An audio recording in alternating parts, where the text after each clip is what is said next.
آتا ہے کہ میں لاچار ہوں، مجبور ہوں، پریشان حال ہوں، تو کیا کہا ہے؟ کرو دور اب سختیاں غوث اعظم، کرو دور اب سختیاں غوث اعظم، کرو دور اب سختیاں غوث اعظم، کرو دور اب سختیاں غوث اعظم، بندھی ہے ہماری بندھی دیکھو ہے ہچکیاں غوث اعظم، بندھی دیکھو ہے ہچکیاں غوث اعظم، کرو دور اب سختیاں غوث اعظم۔ ایک شعر فلسطین کے حوالے سے دے رہا ہوں، شعر دیکھیں، بہت اچھی بات ہے کہ نگاہ کرم ہو فلسطین پر، نگاہ کرم ہو فلسطین پر، اب نگاہ کرم ہو فلسطین پر، اب نگاہ کرم ہو فلسطین پر، اب بلاتی تمہیں، ہاں بلاتی تمہیں بیٹیاں غوث اعظم، بلاتی تمہیں بیٹیاں غوث اعظم، کرو دور اب سختیاں غوث اعظم،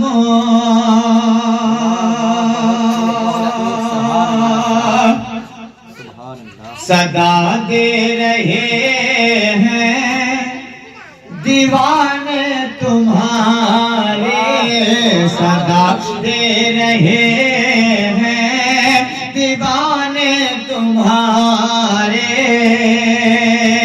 بچا لو غلاموں کو ابو شاہ جیلا، بچا لو غلاموں کو ابو شاہ جیلا، ستم کی چلیاں، ستم کی چلیاں دیا غوث اعظم، ستم کی چلیاں دیا غوث اعظم، کرو دور اب سختیاں غوث اعظم۔ بہت قیمتی شعر دے رہا ہوں، محبتوں کے ساتھ کہیے گا سبحان اللہ۔ یہودی ستم پر ستم ڈھا رہے ہیں، مسلمان کو مل کر کے تڑپا رہے ہیں، یہودی ستم پر ستم ڈھا رہے ہیں، یہودی ستم پر ستم ڈھا رہے ہیں، اجاڑی گئی بستیاں غوث اعظم، اجڑنے لگی بستیاں غوث اعظم، کرو دور اب سختیاں غوث اعظم۔ مسجد اقصی کے حوالے سے یہ شعر سنیں، محبتوں کے ساتھ کہیں سبحان اللہ۔ خدا کا مقدس وہ گھر قید میں ہے، خدا کا مقدس وہ گھر قید میں ہے. اسی پر اگر اجازت ہو تو میں آپ کو سمجھانے کی کوشش کروں کہ یہ مسجدیں کیسے بچی ہیں. آج مسجد اقصی کو نشانہ بنایا جا رہا ہے. پہلے مسجد نبوی کو نشانہ بنایا گیا. پہلے مسجد نبوی کو نشانہ بنایا گیا تھا. آج مسجد اقصی کو نشانہ بنایا جا رہا ہے. مسجد نبوی یعنی مدینہ شریف. بولو سبحان اللہ. ابھی ایسے ہی آباد نہیں ہوا, ایسے ہی وہاں پر بستیاں نہیں بنی, ایسے ہی وہاں پر لوگ آ کر رہنے نہیں لگے. نبی کے مدینے کو بچانے کے لیے خود نبی نے ساتھ مل کر سچائی کے راستے پر اپنی قوم کو چلا کر بڑے بڑے امتحانوں کو دے کر تب اللہ کے گھر کو بچانے کی کوشش کی. تب مسجد کو بچایا ہے. ہمیں اور آپ کو یہ معلوم ہونا چاہیے اچھی طریقے سے کہ جب سرکار دو عالم صلی اللہ تعالی علیہ وآلہ وسلم مکہ شریف سے ہجرت فرما کر مدینہ طیبہ کی سرزمین پر پہنچے تو اب مکے کی یہودیوں نے یہ چالیں چلی کہ کسی طریقے سے محمد مکے سے نکل گیا, اب محمد کو مدینے میں ستایا جائے, اب محمد کو مدینے میں سختیاں دی جائیں, اب محمد کو مدینے میں رہنا دشوار کیا جائے, اب محمد کے عیش و آرام کے دن جو چل رہے ہیں محمد کو خطرے میں ڈالا جائے. لوگوں نے مشن بنایا. مشن بنانے کے بعد مشورہ کرنے کے بعد میں مکے سے ایک خطرناک لشکر جرار لے کر مدینہ طیبہ کی سرزمین پر پہنچ جاتے ہیں. مدینہ طیبہ کی زمین پر پہنچ جاتے ہیں. اللہ کے نبی صلی اللہ علیہ وآلہ وسلم کو خبر ملتی ہے. سرکار دو عالم صلی اللہ علیہ وآلہ وسلم کو بتانے والے نے بتایا, قاسم نے خبر دی کہ یا رسول اللہ مکے سے بہت بڑا لشکر آیا ہے مدینہ طیبہ کی سرزمین کو ہلانے کے لیے, مدینے کی اینٹ سے اینٹ بجانے کے لیے. یا رسول اللہ کیسے روکا جائے, کیسے مقابلہ کیا جائے, کیسے ان لوگوں کا سامنا کیا جائے؟ تو اللہ کے نبی صلی اللہ علیہ وسلم نے ارشاد فرمایا تم لوگ تعداد میں کتنے ہو؟ گنتیاں کی گئیں, بلایا گیا لوگوں کو, دیکھا گیا تو مٹھی پر مجاہد نکلے اور دوسری جانب بے انتہا کفار و مشرکین مکے سے مدینہ کو مٹانے کی ناپاک کوششیں اپنے سینوں میں لے کر آئے تھے. اللہ کے نبی صلی اللہ علیہ وآلہ وسلم نے فرمایا مشورہ کرو اس لشکر کو کیسے روکا جائے گا, اس لشکر سے کیسے مقابلہ کیا جائے گا. تو کسی صحابہ نے کہا کہ یا رسول اللہ آگ جلائی جائے, کسی نے کچھ کہا, کسی نے کچھ کہا, کسی نے کچھ کہا.